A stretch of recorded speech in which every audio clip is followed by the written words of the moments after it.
Over the years, we have seen many rappers successfully switch genres, making an album in a completely different style. A lot of these rappers have done so very successfully and have been well received. However, there are a select few that haven't, and when they failed pretty hard. So today we are going to be looking into rappers who switched genres and then failed, starting off with Lil Wayne. Also, real quickly, I just need to say something. I'm going to alter the footage so the 12-year-olds out there can understand. Just because you don't like Machine Gun Kelly does not mean he failed when he switched to his emo rock. I don't like his music either, but he pulls in crazy numbers, so please do not comment that he failed. So now that we got that out of the way, let's continue with the video.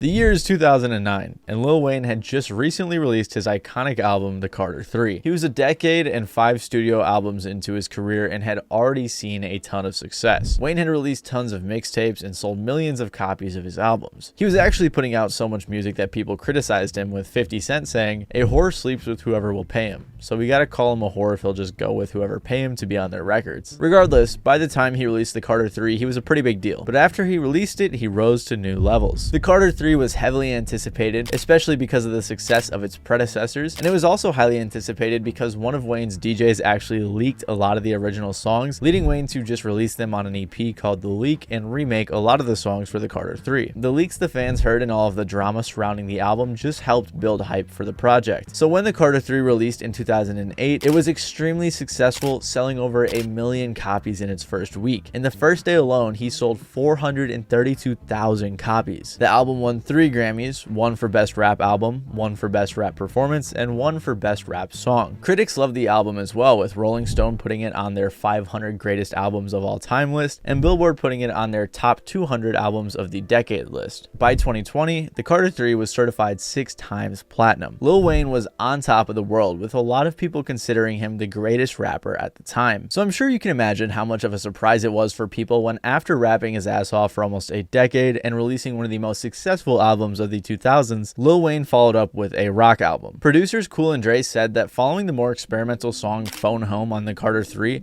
they thought that Wayne could explore different sounds, which opened up the possibility of a rock album. Wayne had foreshadowed a rock album before, as he was a huge fan of the genre, and he said in particular he really liked Nirvana. He'd also collaborated with Weezer on the song Can't Stop Partying right before the release of his rock album. Still, understandably so, people were shocked at the complete genre change that Lil Wayne did. It didn't help that Lil Wayne himself said the album was originally going to be leftover songs from the Carter 3 studio sessions. Even some of the producers that worked with him on the project, Infamous and Drew Correa, were shocked. Correa said, "We thought he was joking," and Infamous said, "There were rumors Wayne was working on a rock album, but I assumed it was just 808 drums with guitars on it. But that night when we worked on the track, Wayne said that he wanted lots of drums, bass, and guitars. Drew started to add organs and Wayne said no. That's when I realized it was going to be a real rock album." Lil Wayne said in an interview with Billboard, "I don't want people to think I'm trying to do something I can't do. Don't think you're going to put the album on and hear me screaming and singing." He went on to say that he has no limits on this album and that he's just having fun. So after releasing the singles Prom Queen, On Fire, and Drop the World, he released the album Rebirth in February of 2010. The only hip-hop track on the album was Drop the World with Eminem, which was a very successful song. The rest of the album, however, was received very poorly. It did alright commercially, selling 176,000 copies first week, although I'm gonna assume that most people were just checking it out because it was Lil Wayne, and they probably weren't giving it too many more spins. In comparison to his previous album's million first week sales, it wasn't great. I listened to the album and I can't say it was that good. I could see why maybe if you're a Lil Wayne fan you enjoyed it, but critics absolutely tore this album apart with tons of negative reviews from every single outlet, and to this day it's his worst reviewed album. Anthony Fantano even put it on his 15 worst albums of the 2010s list. Lil Wayne with Rebirth, which should not have been a birth at all, really should have been an abortion. Rebirth also resulted in this infamous guitar solo from Lil Wayne.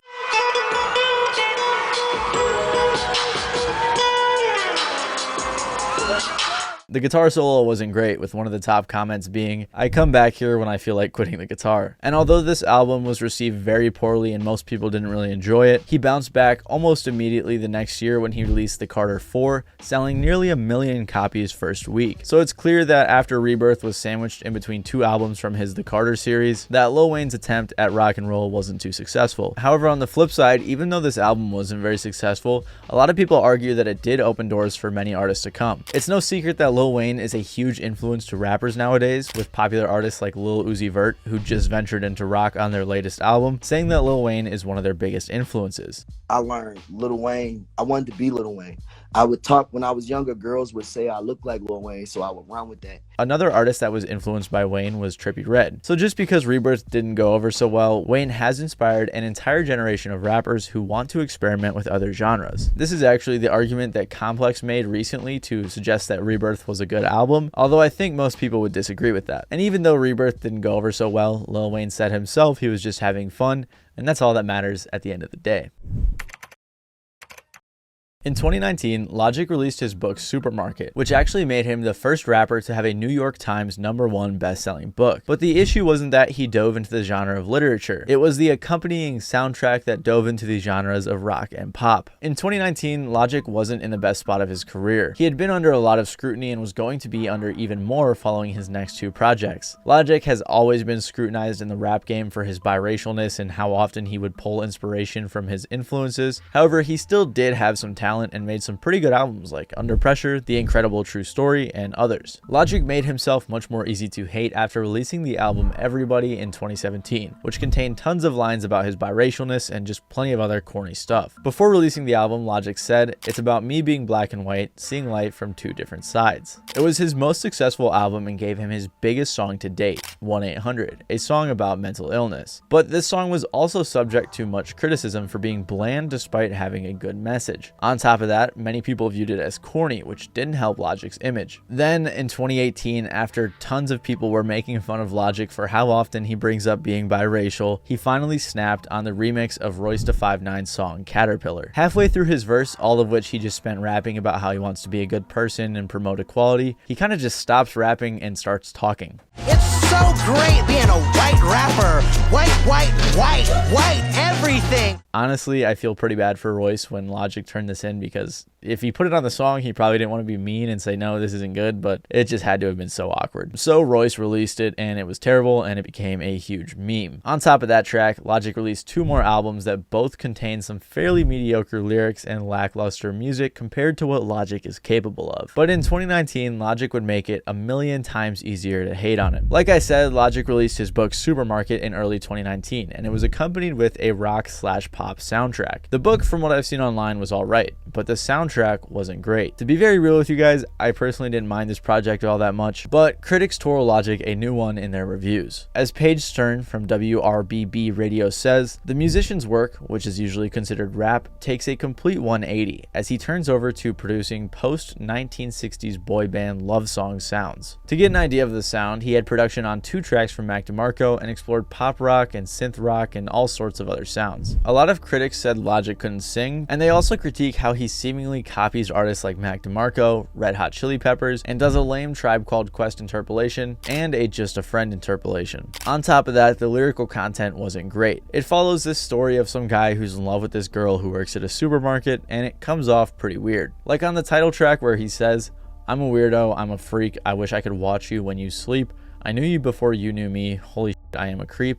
I come to your job just to buy some shit I don't need." Pitchfork even said, "Supermarket is a painful journey across guitar music over the past 5 decades and makes Lil Wayne's Rebirth look well thought out in comparison." Rolling Stone doubled down on that sentiment, saying, "It has more in common with Lil Wayne's Rebirth and Kid Cudi's Speedin' Bullet to Heaven, both disastrous rock experiments carried out by established rappers that today serve as cautionary tales." YouTube critics like Sean C. tore this album apart as well. Keep getting album after album after album, and they've just progressively gotten worse and worse and worse until we come to 2019, where he's dropped 2 of the worst albums in the same year. Anthony Fantano also included this album on his worst albums of the 2010s list. You know, some albums really make you sit there and reflect, God, what was he thinking?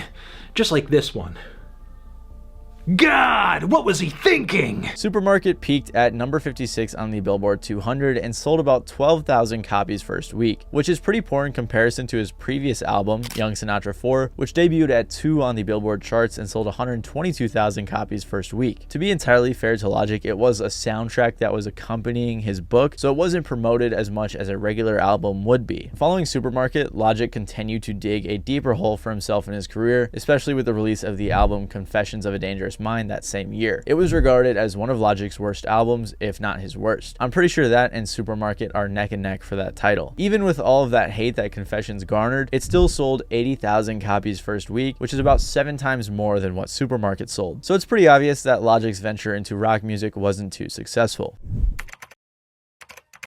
In January of 2011, Kid Cudi took to Twitter to announce that he was releasing a rock album called Wizard, alongside his close friend and collaborator, Dot Genius. After a year of teasing, promo, and announcing a tour, Kid Cudi and Dot Genius released their rock album Wizard in February of 2012. The album debuted at number 3 on the Billboard 200 charts, sold 66,000 copies first week, and debuted on both the rock album and alternative albums charts as number 1. For Kid Cudi's first venture into rock music, it was fairly successful. However, it would foreshadow something much worse. You have to remember that in 2012, when Cudi released Wizard, he was coming off of one of the biggest peaks of his career. He had worked with Kanye on 808s and Heartbreak, released his hit single Day and Night, and had also released his classic album Man on the Moon 1. He was headlining festivals, collaborating with big artists, and working with large brands. So it makes sense as to why he was able to experiment with sounds like he did on Wizard and still get support from his fans. However, by 2015, Cudi was in a rough place. 5 years prior, he released Man on the Moon 2, so fans were patiently waiting for the third installment. He had been teasing it for years, but ended up releasing multiple albums before it. Cudi also said that his 2015 album, Satellite Flight: The Journey to Mother Moon, would be a prelude to the third Man on the Moon album. So when he said he was going to drop yet another album before that, fans were pretty disappointed. He was also dealing with a lot of mental health issues which caused him to fall into drug use. So he made an album about it and released it in December of 2015. And that album was called Speedin' Bullet to Heaven. This album was, like Wizard, a full-on rock album. However, unlike Wizard and a couple of songs on Satellite Flight, Speedin' Bullet to Heaven wasn't as good, wasn't well received, didn't do well commercially, and had extremely dark lyrics. Cudi himself has said that Speeding Bullet to Heaven was a cry for help. I was literally screaming out to the world that I was hurting deeply and just wanted so badly to be understood. Unfortunately though, his screams didn't sound too good and it was poorly reviewed by critics. Complex said, Speeding Bullet to Heaven is raw, grating, and at times unpleasant to listen to. This is for a few reasons. The music was alright, but Cudi sounded awkward on a handful of songs, and because of the terribly dark lyrics throughout the album, it was really awkward for the majority of people to listen to. Oh, and there were these really annoying Beavis and Butthead skits throughout the entire project. I get why he put it in there because it like ties into his life in certain ways, but it's pretty annoying to hear frequently throughout the album. It was even weirder when Beavis didn't like the songs and a narrator had to tell him why he should like them in defense of Cudi, as if Cudi was preparing the listener to not like the songs and then having to explain to them why they should like it. Another critic for Pitchfork said, while his diehard fans await his long-delayed Man on the Moon 3, Kid Cudi opted instead to release a 90-minute double-disc rock album. Unfiltered, unpolished, and uncomfortable, this album is a failure and not even a noble one. And I think that is a good summary of the album. The A-side was 18 tracks, and the B-side was 8 extra tracks full of demos and outtakes, which were even worse than the main album. Also, I gotta say, the album cover sucks. And the majority of his fans were not fans of this album. Oh my god. No. I can't do it anymore. I can't do it. This is the end of the fucking reaction video. I'm coming to my final verdict right now. I don't even need to listen to the rest of this shit. Speedin' Bullet to Heaven debuted at 36 on the Billboard 200 and sold about 20,000 copies first week, which was much worse compared to his first rock project, Wizard. Every album he released following this one has performed way better. On the flip side though, a lot of artists like A$AP Rocky, Erykah Badu, and Kanye West all said that they liked it, so I guess that's a good thing. And to be entirely fair to Cudi, it probably wasn't meant to be a commercial success or anything like that, since it was such a raw album coming from a real dark place, but since then he has not done any more rock albums. The weird thing about this album is that it has gained a small but mighty cult following over the years of people who defend this album as Cudi was being very raw and real on the project. However, those fans are in the minority. Speeding Bullet to Heaven overall was a commercial and critical failure, but this didn't ruin Cudi's career or anything, as a few years later he would drop one of his best albums ever with Kanye West, and he would drop more great music following that. To be honest, no one in this video has ruined their careers by experimenting with other genres. All of them are still to this day successful, except for this next guy. To be fair to Vanilla Ice, he was destined for failure whether or not he remained in rap. If you guys don't remember Vanilla Ice, he's the guy who made Ice Ice Baby. Ice Ice Baby was a huge hit in the early 90s, and it also generated a ton of controversy. It was one of his earliest songs, featured on his debut album from 1989, so he didn't have much of a foundation for his extreme success. It was actually the first hip-hop song to reach #1 on the Billboard charts, and there was a lot of controversy surrounding the song as he did sample Queen's Under Pressure, and the song relied heavily on that sample as Vanilla Ice didn't really bring much else to the table. Queen and David Bowie weren't even credited for the sample, so it made a lot of people angry. For a brief period of time, he even tried denying the fact that it was a sample. We sampled them from him, but it's not the same bass line.